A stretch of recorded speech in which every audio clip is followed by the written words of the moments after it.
तो आज हमारा जो नया टॉपिक है पार्श्व क्रम संयोजन, या इसका दूसरा नाम होता है समांतर क्रम संयोजन। इस संयोजन में दो या दो से अधिक प्रतिरोधक जो आपने लिए हैं, मान लो आपने 3 प्रतिरोधक लिए हैं, R1, बीच वाला थोड़ा लंबा बना देते हैं, R2 और R3। ये जो 3 प्रतिरोधक लिए हैं, इनके पहले सिरे एक साथ जोड़ दो और दूसरे सिरे एक साथ जोड़ दो और इनको बैटरी से संयोजित करते हैं।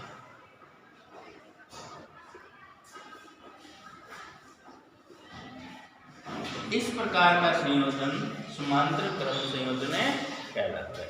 ठीक है, तो माना 3 प्रतिरोध R1, ध्यान देंगे सभी, माना 3 प्रतिरोध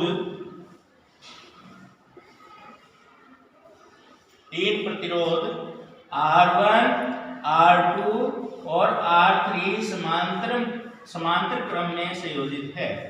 R1, R2 व R3 समांतर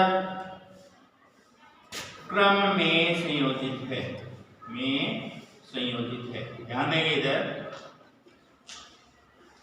इस बैटरी से प्रवाहित धारा I हो, बैटरी से प्रवाहित धारा का मान क्या हो, I हो, तो ये प्रवाहित धारा आगे 3 शाखाओं में विभाजित हो जाएगी। प्रत्येक प्रतिरोधक के प्रतिरोध का जो मान है उसके अनुसार ये 3 शाखाओं में विभाजित हो जाएगी। R1 प्रतिरोध में प्रवाहित धारा को हम I1 कहें, R2 प्रतिरोध में प्रवाहित धारा I2 कहें और R3 प्रतिरोध में धारा क्या कहें, I3। ठीक है, प्रत्येक प्रतिरोध में प्रवाहित धारा का मान क्या होगा, अलग अलग होगा। इन सभी प्रतिरोधों के सिरे एक ही हैं, एक सिरा A और एक सिरा क्या है, B, दूसरा सिरा है B। तो इनके प्रतिरोधों के सिरे एक ही है, तो इनके सिरों पर जो उत्पन्न विभवांतर होगा वो V सभी प्रतिरोधों के लिए क्या होगा, समान होगा। अलग क्या क्या होगी, इन प्रतिरोधों में प्रवाहित धारा I अलग अलग होगी, जिनको मान क्रमशः I1, I2 और I3 दे दिया जाता है। तो लिखेंगे इन प्रतिरोधों के सिरों पर विभवांतर सभी में समान होगा। इन प्रतिरोधकों के सिरों पर उत्पन्न विभवांतर V समान होता है, परंतु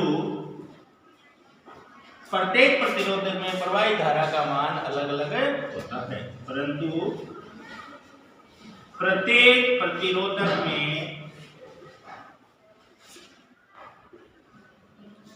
प्रवाहित धारा का मान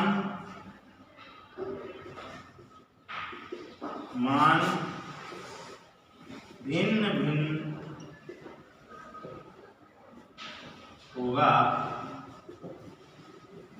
इनका क्या नाम देते हैं, प्रतिरोधक R1 में प्रवाहित धारा I1, प्रतिरोधक R2 में प्रवाहित धारा I2 और प्रतिरोधक R3 में प्रवाहित धारा I3, जो क्रमशः I1, I2 व I3 हो। तो 3 प्रतिरोधक लिए तो 3 ले लेंगे, 2 प्रतिरोधक ले लेंगे तो 2 तक ले लेंगे। I हो तो कुल धारा जो होगी I इन तीनों के योग के बराबर होगी। तो कुल धारा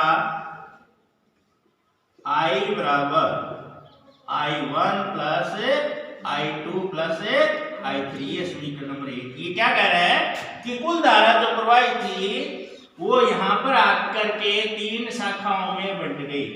ठीक है, और पहले प्रतिरोधक में प्रवाहित धारा I1, दूसरे प्रतिरोधक में I2 और तीसरे प्रतिरोधक I हो। तो ये इन तीनों का योग करें तो इस I के बराबर आएगा, कुल धारा के बराबर आएगा। अब आपने ओम के नियम में क्या पढ़ा है, ओम के नियम से V बराबर होता है IR। V बराबर क्या होता है, IR। आपने समीकरण 1 में क्या लिखा, आई ले रखा है ना, आई बराबर ज्ञात कर लेंगे। आई बराबर क्या हो जाएगा, v बटा r हो जाएगा। तो जहां जहां आई आया समीकरण 1 में मान रख देंगे। तो समीकरण 1 में आई का मान रखने पर, आई का मान रखने पर यहाँ आई है, आई बराबर क्या कर देंगे, v बटा r। इस आई के बराबर क्या लिख देंगे, v बटा r बराबर I1 क्या है, पहले प्रतिरोध में प्रवाहित धारा है, तो इसके लिए v बटा r करेंगे तो v तो सभी में समान है, R1 R2 R3 तीनों के लिए v समान है, इसलिए v क्या के 1 2 3 नहीं लगाया जाता, ये सभी में एक जैसा होता है। परंतु पहले प्रतिरोधक का प्रतिरोध R1 है, दूसरे का R2 है, तीसरे का R3 है, तो हमें R1 R2 R3 लगाने पड़ेंगे। तो I1 के लिए क्या आ जाएगा, v बटा R1 हो जाएगा। v बटा r में लिखे क्या लिख देंगे, v बटा r1। I2 के लिए क्या लिख देंगे, v बटा r2। और I3 के लिए क्या लिख देंगे, v बटा r3। v बटा r3 हो गए। अब v बटा r बराबर, यहाँ v कॉमन आ रहा है, v कॉमन ले लिया, क्या बच जाएगा, 1 बटा, यहाँ 1 बचेगा, v से कॉमन लेने का मतलब समझते हैं, यहाँ 1 आ जाएगा, 1 बटा r1 प्लस 1 बटा r2 प्लस 1 बटा r3, यानी ऊपर वाले v हमने यहाँ कॉमन ले ली। अब देखो इस v से v कैंसिल हो जाएगा, तो बचेगा 1 बटा r, v से v कैंसिल हो गया तो बच गया 1 बटा r बराबर 1 बटा r1 प्लस 1 बटा r2 प्लस 1 बटा r3।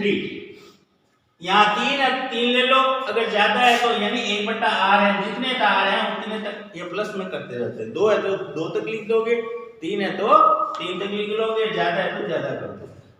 तो इसका मतलब क्या हुआ, समांतर क्रम संयोजन में तुल्य प्रतिरोध के व्युत्क्रम का मान सभी प्रतिरोधों के व्युत्क्रम के योग के बराबर होता है। तो लिखेंगे समांतर क्रम संयोजन में, या इसको पार्श्व क्रम भी लिख सकते हो।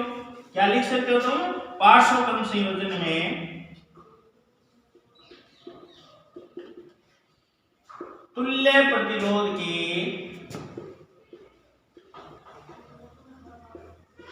व्युत्क्रम का मान सभी प्रतिरोधों के व्युत्क्रम के योग के बराबर। व्युत्क्रम का मतलब होता है 1 के बट्टा में लिखना, व्युत्क्रम के योग के बराबर होता है, योग के बराबर होता है। समांतर क्रम संयोजन में तुल्य प्रतिरोध का मान परिपथ में जो सबसे कम प्रतिरोध लगा हुआ है उससे भी क्या आएगा, कम आएगा। तो प्रश्न आ जाता है, श्रेणी क्रम और समांतर क्रम संयोजन में अंतर लिखिए।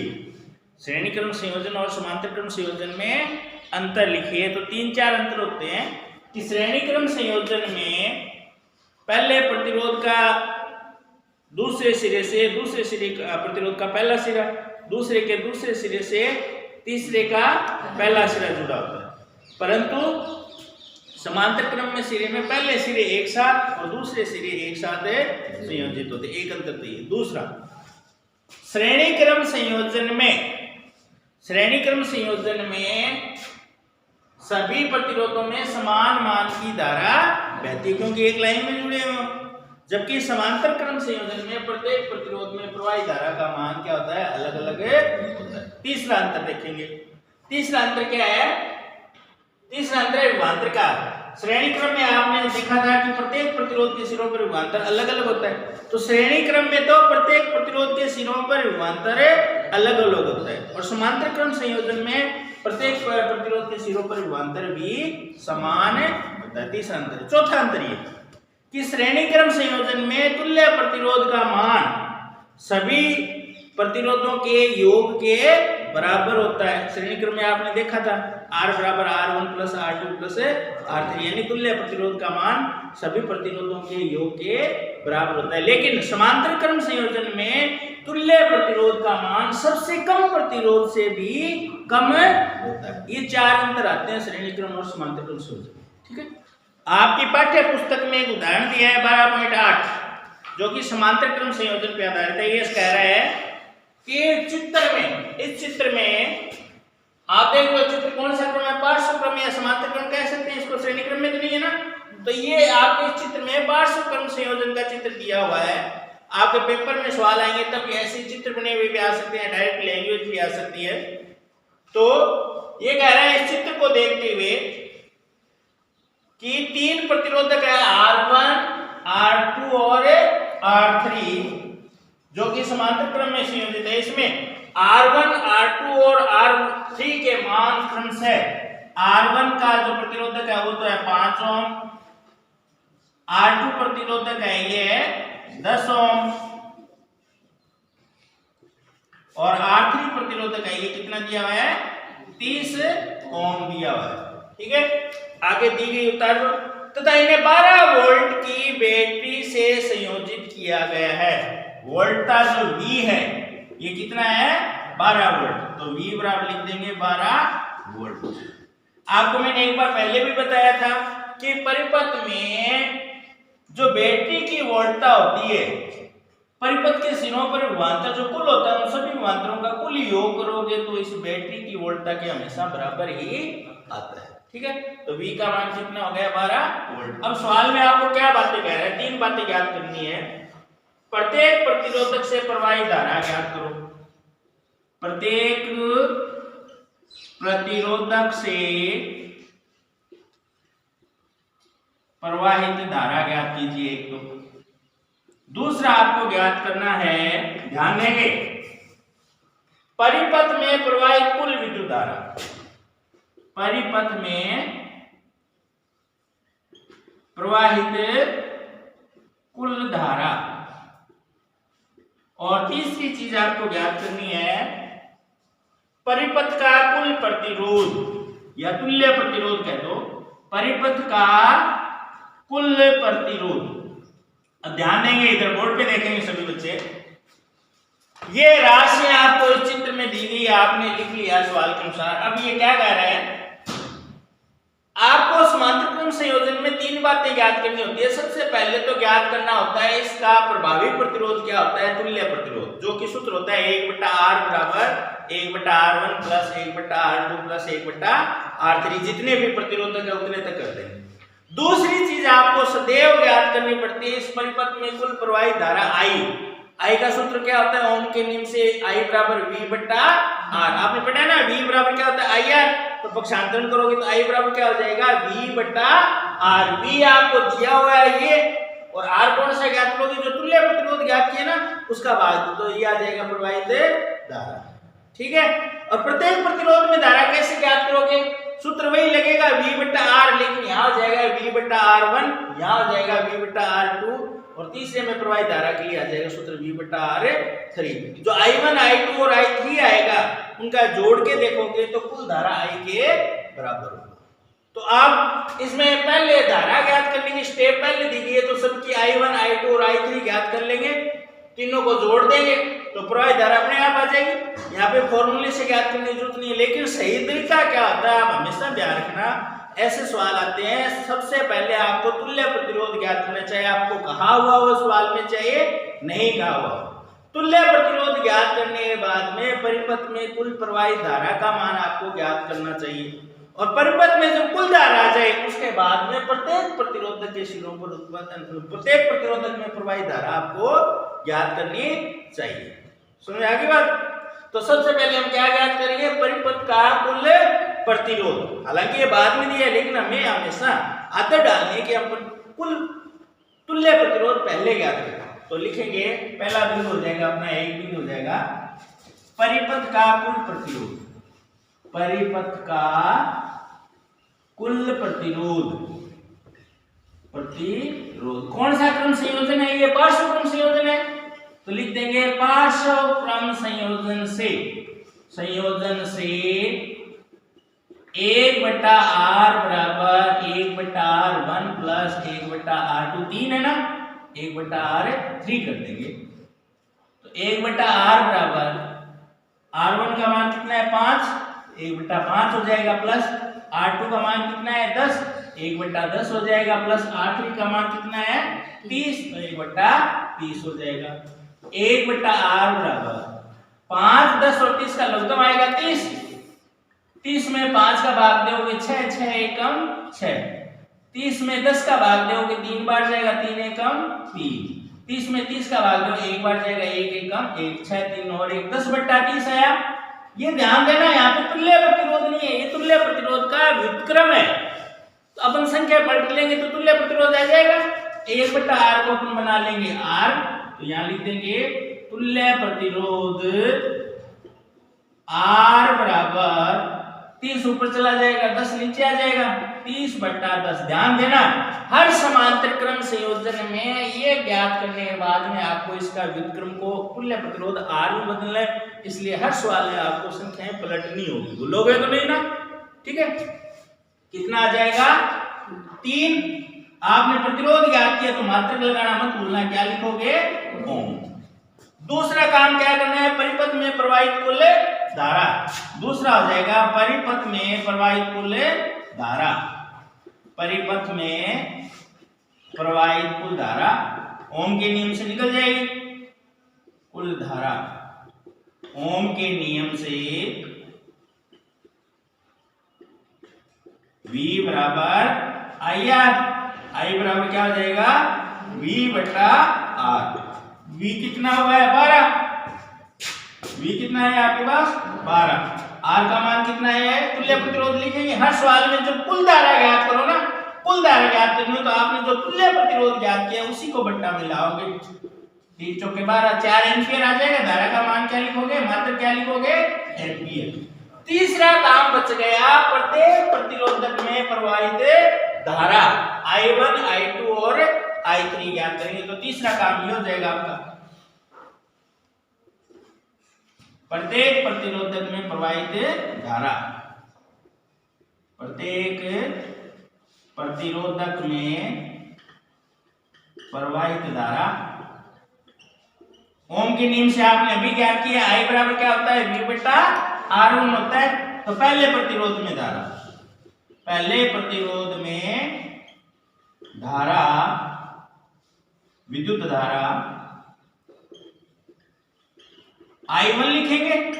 I1 का सूत्र क्या आ जाएगा, V/R ने लिख के क्या लिखोगे V/R1 लिखोगे। अलग अलग प्रतिरोध में जब धारा ज्ञात करनी हो तो V तो सब में समान होता है, इसलिए V के आगे 1 2 3 नहीं आता।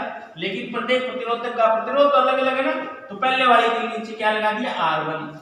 V का मान आपने कितना ले रखा है यहाँ पे 12, R1 का मान कितना है 5, 5 में 12 का भाग दोगे 2.4 आ जाएगा। कितना आएगा 2.4 एम्पियर।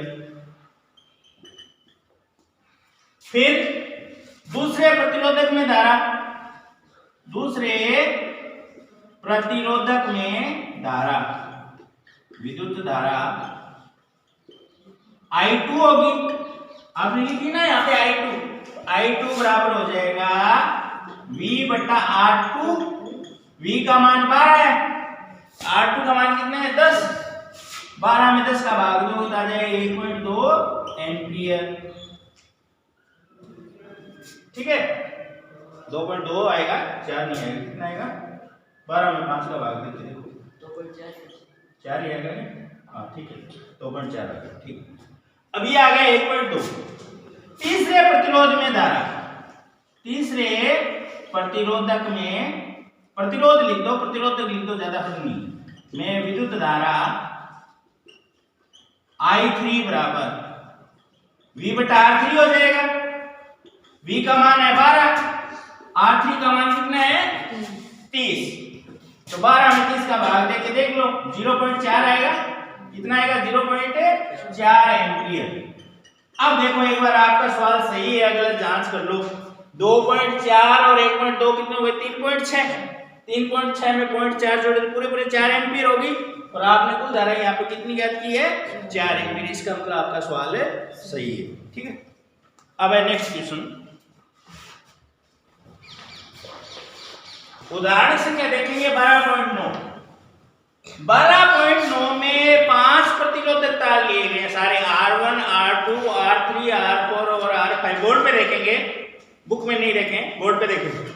5 प्रतिरोधक तार है R1, R2, R3, R4 और R5। उसने क्या किया, 200 के 2 जॉइंट बनाए। R1, R2 का पार्श्व क्रम अलग बना लिया, R2, R3, R4 और R5 का अलग बना लिया। कैसे? R1 और R2 को पहले पार्श्व क्रम संयोजन में जोड़ा, इस तरीके से। ये तो है R1 और R2, ये दिख रहे हैं, इनके पहले सिरे एक साथ जुड़े हुए हैं, दूसरे सिरे एक साथ जुड़े, समांतर क्रम है। फिर बनाया R3 का अलग, R4 और 5 का अलग बना लिया। R3, R4 और R5 का पार्श्व क्रम संयोजन है अलग बना लिया। चित्र में ऐसे ही दिया हुआ है, और इनका एक सिरा ये हो गया, दूसरा सिरा ये हो गया। इनको भी आपस में समांतर क्रम में जोड़ दिया। यहां पे बैटरी जोड़ दी,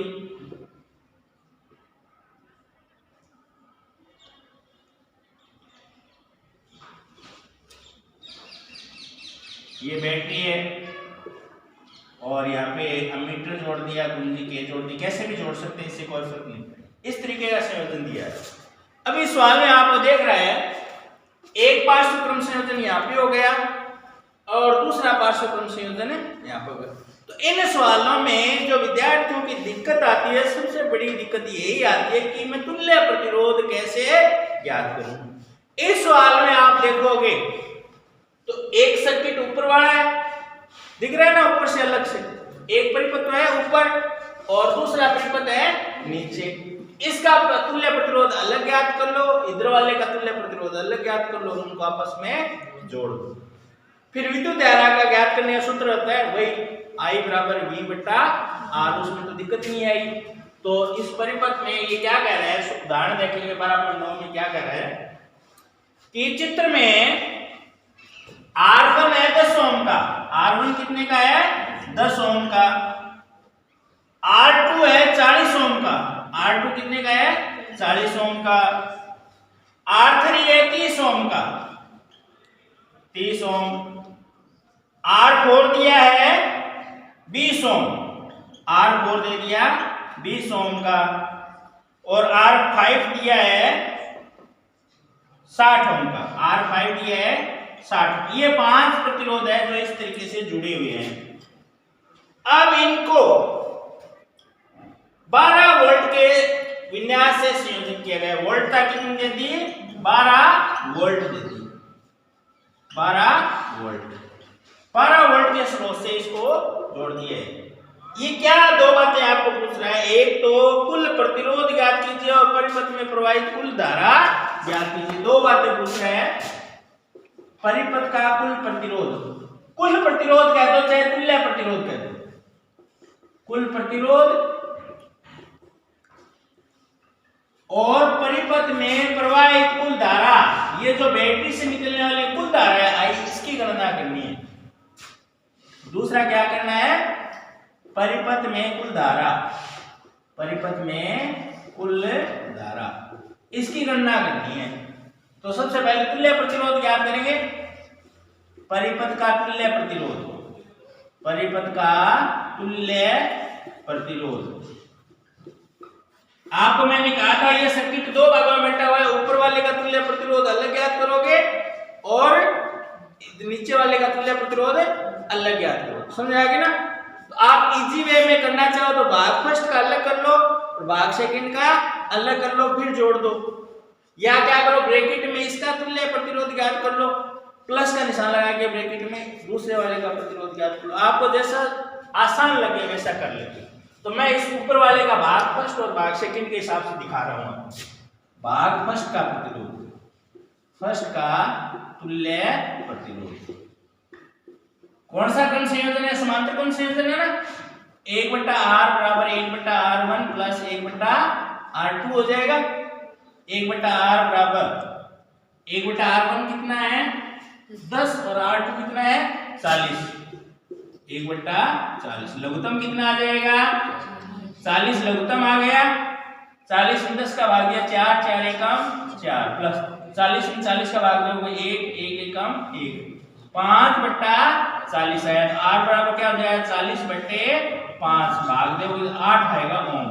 तो पहले भाग का तो इस भाग का तो प्रतिरोध आया 8 ओम, इसका और बाकी है ना, तो लिख देंगे भाग 2 का तुल्य प्रतिरोध, भाग सेकंड का तुल्य प्रतिरोध 1/R बराबर 3, 4, 5 हो जाएगा, 1/R3 plus 1/R4 plus 1/R5, 1/R बराबर R3 का मान कितना है 30, R4 का 20 और R5 का 7, तो 1/30, 1/20 और 1/60, लघुत्तम ले होगे तो 60 आ जाएगा।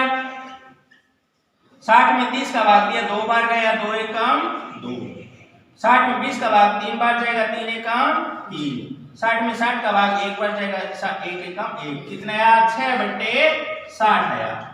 R बराबर क्या आ जाएगा, व्युत्क्रम कर दोगे 60/6 कर दोगे 10 प्रतिरोध है, क्या आ जाएगा कुल तुल्य प्रतिरोध मिलाकर के तुल्य प्रतिरोध कितना आया, कुल प्रतिरोध बराबर 8 प्लस 10 बराबर 18 यानी इन 500 प्रतिरोधों का जो प्रभावी प्रतिरोध बना, कुल प्रतिरोध बना, तुल्य प्रतिरोध बना, वो कितना है 18 ओम आ गया।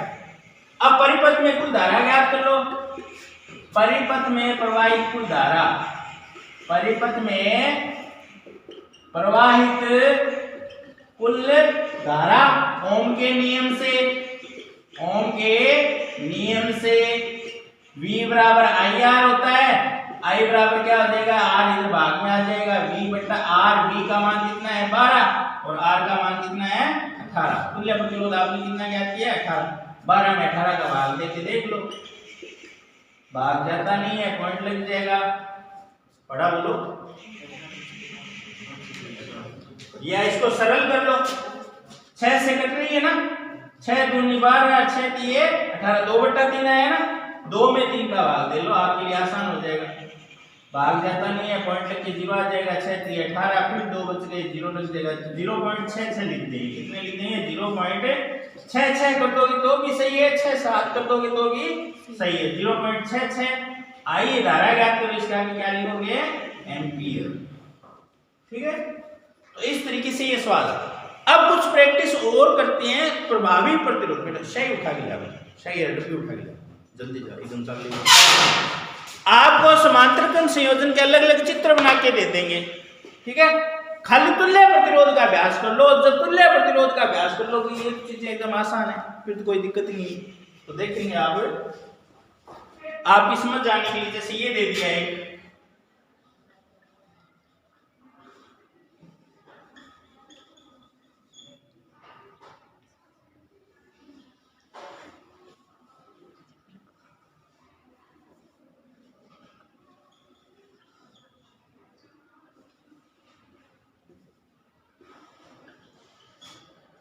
आपको इस तरीके का परिपथ दे दिया और आपको कहते हैं कि इसका तुल्य प्रतिरोध ज्ञात करो। मान लो यहाँ R1 लिखा हुआ है 4 ओम,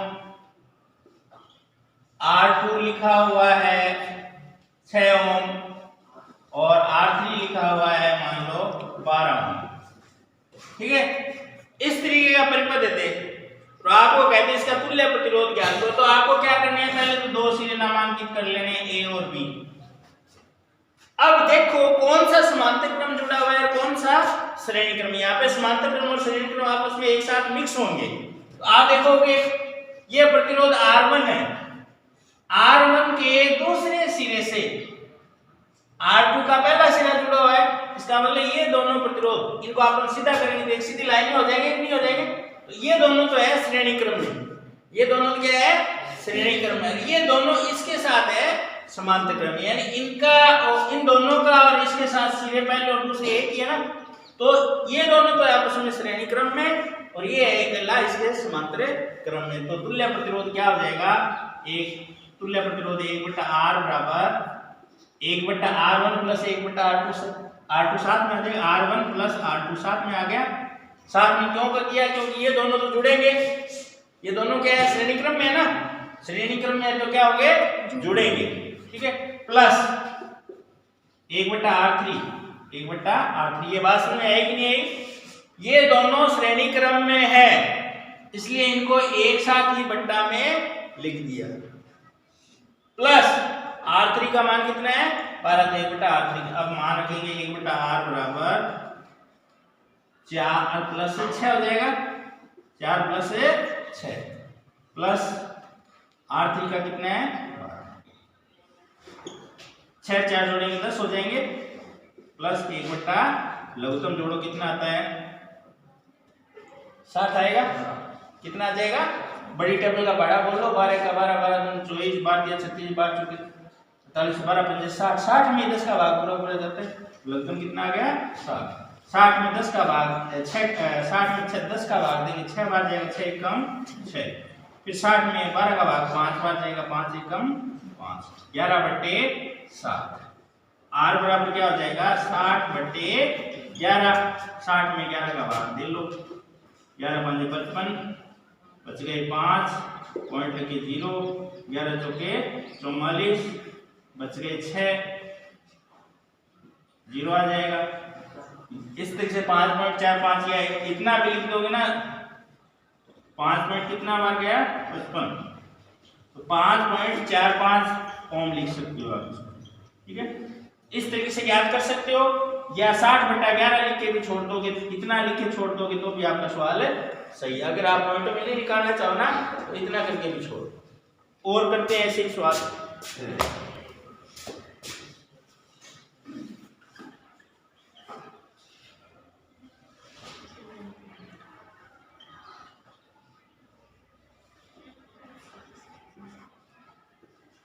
R1, R2, R3 और R ये दे दे 2, ये दे दे 4 ओम, ये दे दे 3 ओम, कितना दे दे 3 ओम दे दे, और ये दे दे 5 ओम। इस तरीके से और आप कहते हैं इस परिपथ का तुल्य प्रतिरोध ज्ञात। तो आप देख लो आपस में जो जुड़े हुए हैं, पहले के दूसरे सिरे से दूसरे का पहला सिरा जुड़ा है, ये दोनों श्रेणी क्रम में, और ऊपर वाले दोनों श्रेणी क्रम में, ये दोनों आपस में समांतर क्रम में संयोजन है। तो तुल्य प्रतिरोध हमेशा सूत्र तो समांतर क्रम का ही लगाना पड़ेगा आपको, पार्श्व क्रम संयोजन का ही लगाना पड़ेगा। तो तुल्य प्रतिरोध ज्ञात करना है आपको, तो 1/r बराबर 1/r1 प्लस r2 हो जाएगा, 1/r1 प्लस r2, फिर plus 1/r3 plus r4, r3 plus r। ये समझ में आई ना मैंने एक साथ क्यों लिखे, ये इसलिए लिखे कि ये दोनों क्या है, श्रेणी क्रम में। इन दोनों को एक साथ किस लिए लिखे, ये दोनों श्रेणी क्रम में। हमने 1/, में क्यों लिखा, क्योंकि ये दोनों आपस में समांतर क्रम में है। अगली बात समझ में। अब देखो 1/r बराबर 1/2 + 4 हो जाएगा, प्लस 1/3 और 5 हो जाएगा, 1/r बराबर 1/6 प्लस 1/8, लघुत्तम आ जाएगा 24। लघुत्तम कितना आ जाएगा, 24। बड़ी संख्या का पाठा बोल लो, 1 × 8 = 2 × 16 3 × 24, 24 में 6 का भी भाग देते हैं। लघुत्तम क्या आता है, लघुत्तम वह छोटी से छोटी संख्या है जिसमें इन सभी संख्याओं का भाग जा सके। ठीक है, तो लघुत्तम आ गया 24, 24 में 6 का भाग दिया 4, 4 एकम 4, 8 में 24 का भाग दिया 3, 3 एकम 3, 4 3 7/24 आ गया, 7/24 आया, 1/8। r बराबर क्या हो जाएगा, 24/7 ओम। क्लियर हो गया ना। तो इस तरीके से आपको कैसा भी चित्र दे सकते हो, और इन चित्रों को आप जो है समांतर क्रम कौन से श्रेणी क्रम में जुड़े हैं, जो श्रेणी क्रम में जुड़े हैं उनको एक साथ लिख दो, समझ आ गया ना। और बाकी के समांतर क्रम का सूत्र लगा के आप ये तुल्य प्रतिरोध ज्ञात कर सकते हो। तो इस तरीके से आपको तुल्य प्रतिरोध का अभ्यास होगा, तो आपका बाकी का सारा सवाल अपने आप सही होगा। ठीक है।